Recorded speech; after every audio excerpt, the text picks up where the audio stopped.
this So maybe barn is going.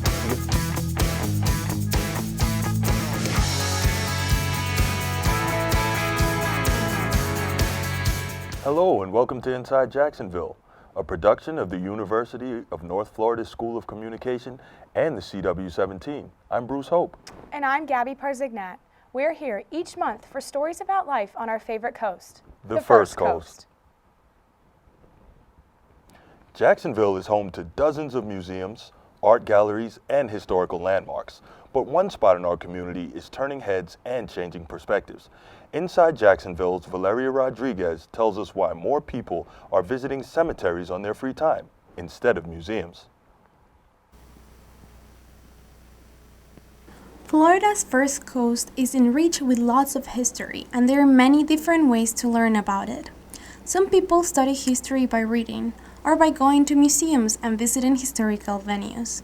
Others turn to cemeteries. Cemeteries are literally just full of primary sources in the forms of headstones, so we can look for very basic vital statistic demographics, the names and ages of individuals, birth dates, death dates, things like that.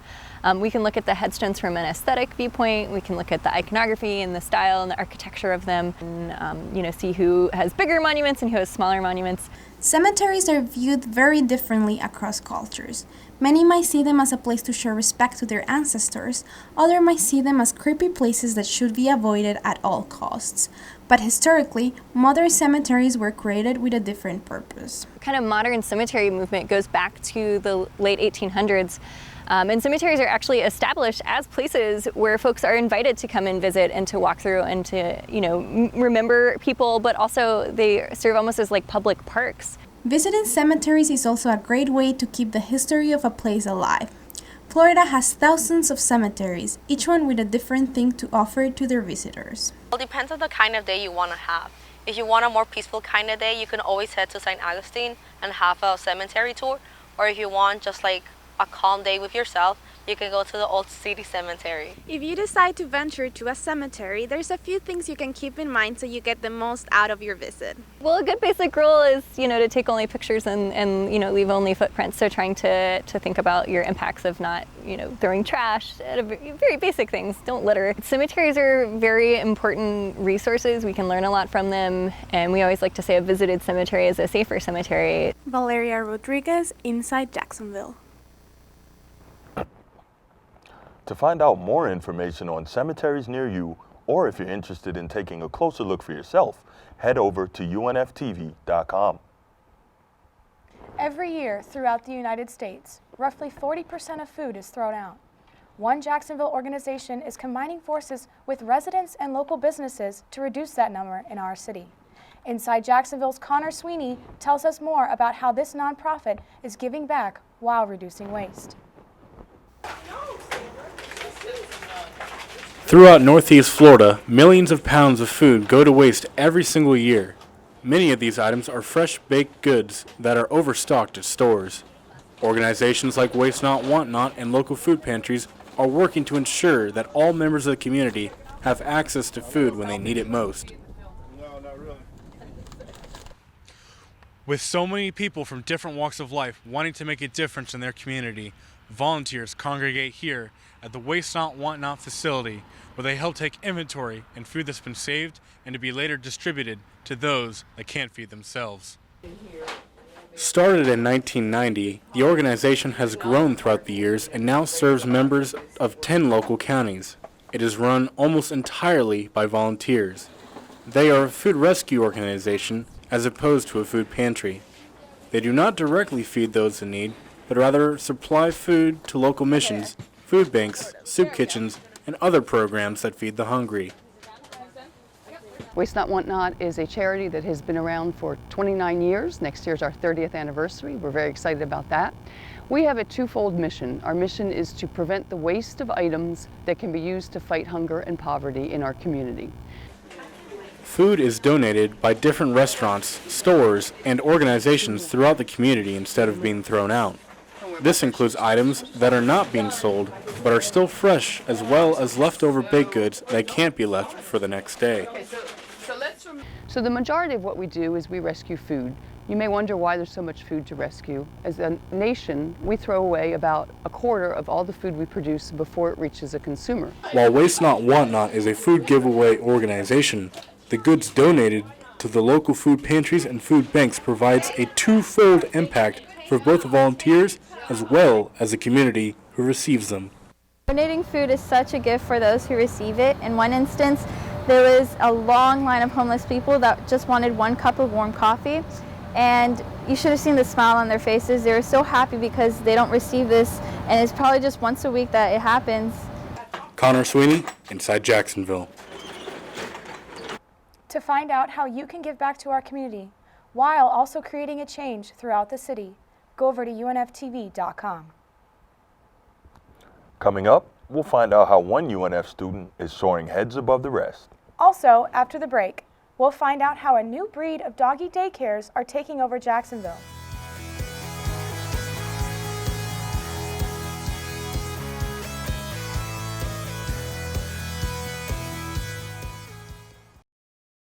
Welcome back to Inside Jacksonville.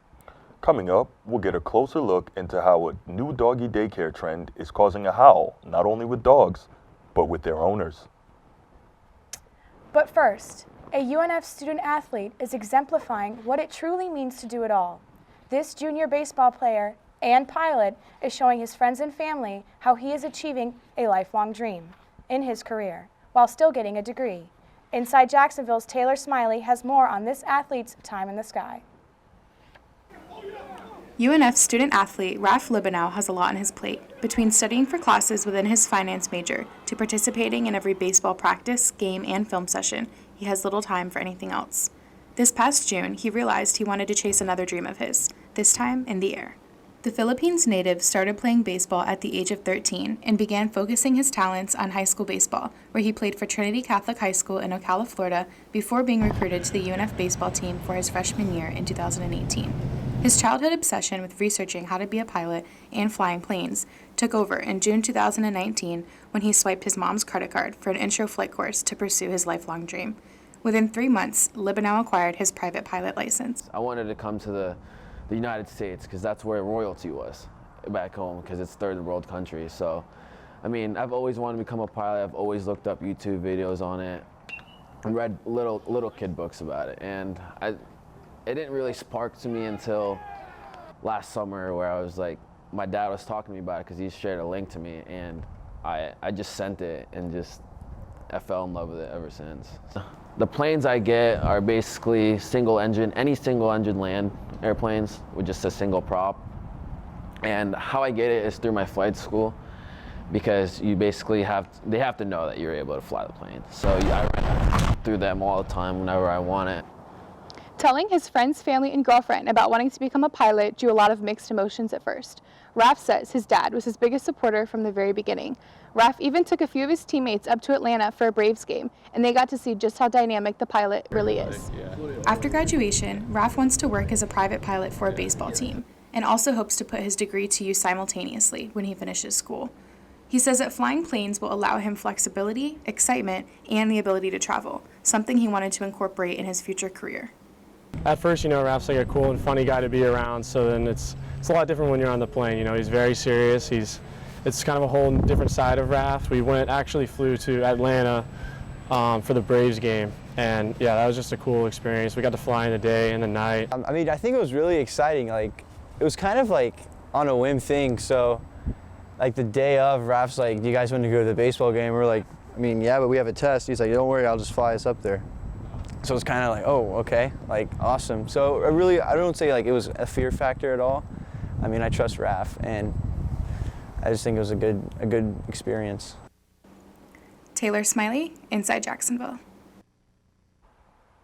For an even closer look into how this UNF outfielder plans to take his career to the skies, check out unftv.com.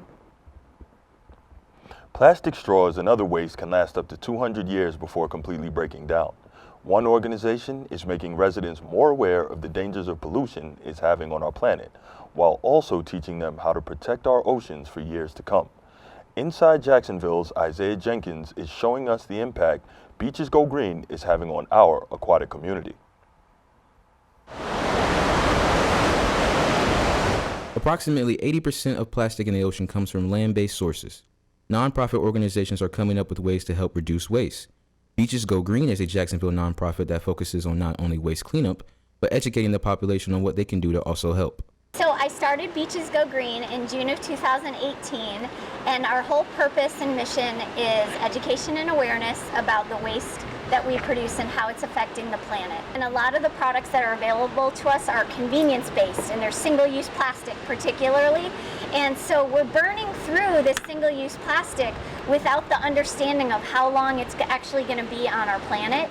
Educating people is what Anne-Marie does best. Beaches Go Green has collected over 5,000 pounds of trash through partnerships and volunteer help. In fact, what Anne-Marie does is take waste and trash and turn it into art. Last year we had Beaches Go Green Jellyfish Park, which featured 3 giant jellyfish that were 16 feet tall and 10 feet in diameter. They were covered in single-use plastic. I can show you some pictures of those. They were incredible, and we added up all the plastic in that area, and it added up to about 185 pounds, which is what on average a single American uses in a year. One of the things Beaches Goes Green wants to do is educate their consumers on just how long certain products take to decompose. Products such as socks or toothbrushes can take up to 500 years to totally break down. What a local recycling firm in Jacksonville is doing is help break down another long-lasting product known as electronics. A lot of things were making their way into the trash. And when you do that, you know, it's not always being picked out, and it goes into a municipal unsealed landfill. So, you know, everything from the batteries leaking to, you know, metals leaching off the circuit boards are going to wind up into the, you know, the groundwater and, you know, contaminate the soil around it. What people can do to reduce landfill waste is be aware of the products of their choosing. Plastic bags last up to 20 years, cigarette butts last up to 5 years, plastic straws last up to 200 years, synthetic fabrics last up to 200 years, and of course plastic bottles last up to 450 years. So eliminating single-use items like straws and plastic bags from the grocery store and single-use plastic water bottles and Gatorade bottles, any of those single-serving items that you can eliminate is an easy step towards cutting down on your plastic waste. We encourage the 4 R's, which are refuse first. So refuse those types of items. Then reduce, reuse, and last, recycle. Signing off, Isaiah Jenkins, Inside Jacksonville.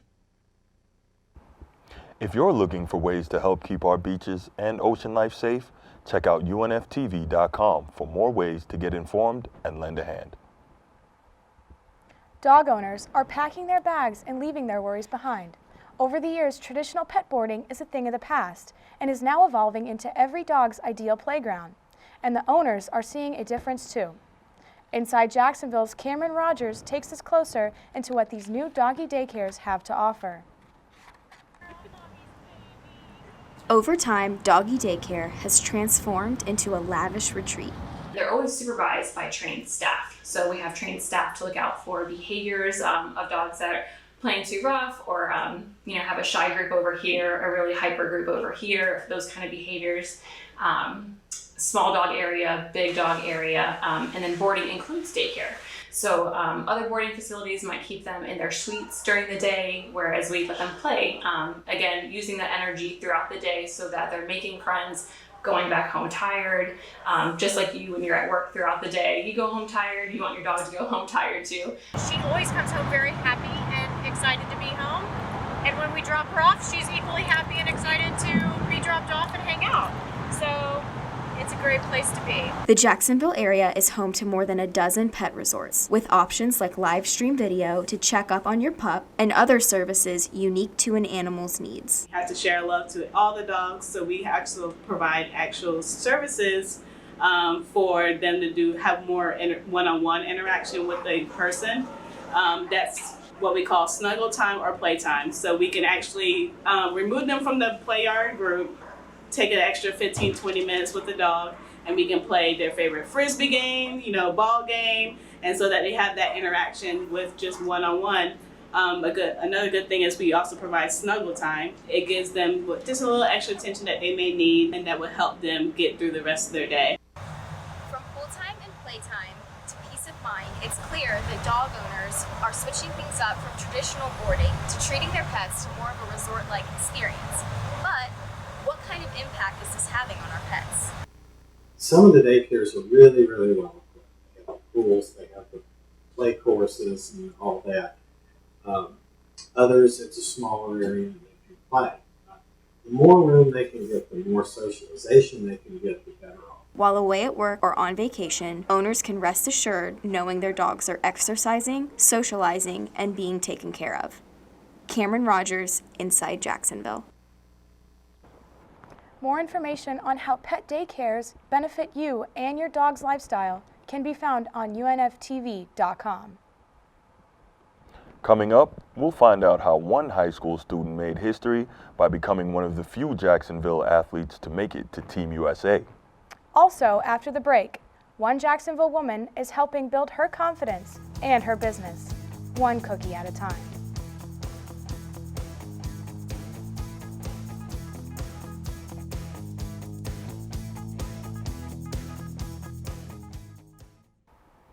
Welcome back to Inside Jacksonville.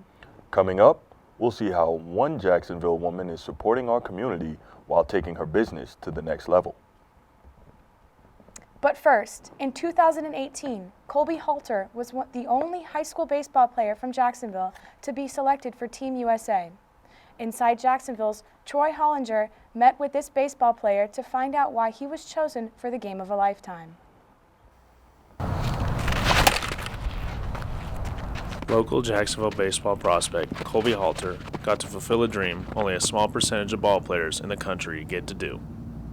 Last summer, Colby played for his country, playing in tournaments overseas for the 18 and under Team USA. But I mean, there's nothing that compares to being offered to play for our country. Like the whole build-up, my whole life, like I've looked up to guys like Bryce Harper, Manny Machado. They all played on Team USA, and just being a part of that group is just surreal for sure. Fulfilling this dream was no small feat for Colby, as it is next to impossible to be selected to play for this team. So this summer, their selection process was a little bit different. They had a thing called PDP League down at IMG, and they invited 80 of the top players from the USA. And then after like a month, they cut that group down to 40, and we went out to trials in California, and we were there for about a week, and then they cut that down to 20. So it was a pretty elite group for sure. A once-in-a-lifetime talent like Colby not only helps a high school receive local recognition, it also provides help to his teammates looking to make a statement of their own. It means a lot to the program because he has a bunch of recruiters that come to the game, and all the spotlight on him helps us work better. Unlike many other professional sports, Colby has the ability to get drafted right out of high school. With all the hype surrounding him, he credits most of his success to his coaches and his teammates. Being humble is one of the most important things that I think anyone can have, because I mean the same people that I'm being humble around, they've helped me get to where I am. Like my coaches, my teammates have helped me reach this point my whole life, so I owe it all to them really. Playing in many high-stress games increases the risk for injury. Colby takes every step to make sure he is at his peak performance, all while keeping healthy. Yeah, so for me, just getting my my prehab and my rehab work in before and after the games is huge. And just trying to long toss as much as I can and doing plyo care work like this is just key in keeping my arm healthy all year long. Towards the end of the summer, Colby cherished his chance to play overseas as he looked back on the experience he gained. The best advice I give someone that wants to play for Team USA is just do everything the right way. That is what they care about the most, is your integrity and how hard you play the game. And I mean, if you're there, you're going to be talented, but the little separators are your integrity and how hard you work every single day. Troy Hollinger, Inside Jacksonville. To find out what it takes to represent Team USA, go over to unftv.com for a deeper look. Starting a business sometimes goes hand in hand with personal growth. There are several challenges to overcome when it comes to pursuing your dreams. Inside Jacksonville's Victoria Reed shares one Jacksonville woman's struggles and triumphs she discovered when starting her own bakery.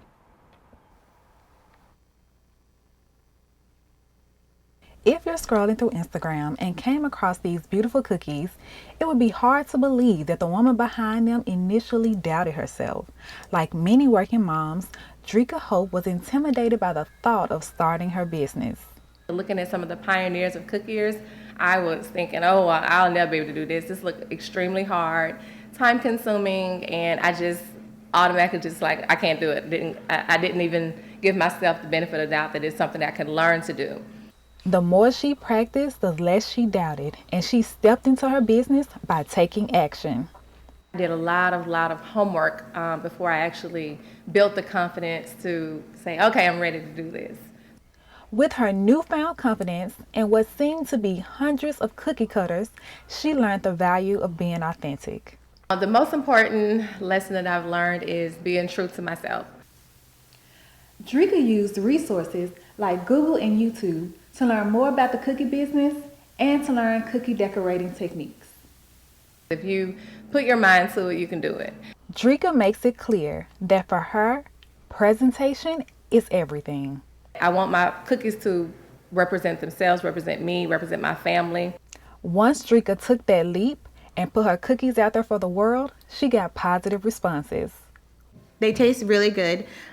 She takes a lot of time to do them. I have some from June because I refuse to eat them because they're way too cute. Building this business and branding myself with Drika's Cookie Jar, it has been a long experience over time, but in the end, I think it's going to be well worth it. Victoria Reed, Inside Jacksonville. If you want to get a taste of Drika's cookies, they'll be featured at the Christmas Mingle Jingle on December 7th. For more information about this event, go to unftv.com. Well, that's a wrap on this edition of Inside Jacksonville. If you missed anything from today's program, just visit our website, unftv.com, and look under the Digital Journalism tab, where you'll find expanded versions of our stories, photos, interviews, and other extras. Again, that's unftv.com. You can also find us on Instagram, Facebook, Twitter, and YouTube at Inside Jacks UNF. Thank you for joining us. We had an amazing time, didn't we, Gabby? Yes, we did, Bruce. Yeah. And thank you for watching from all of us here on Inside Jacksonville.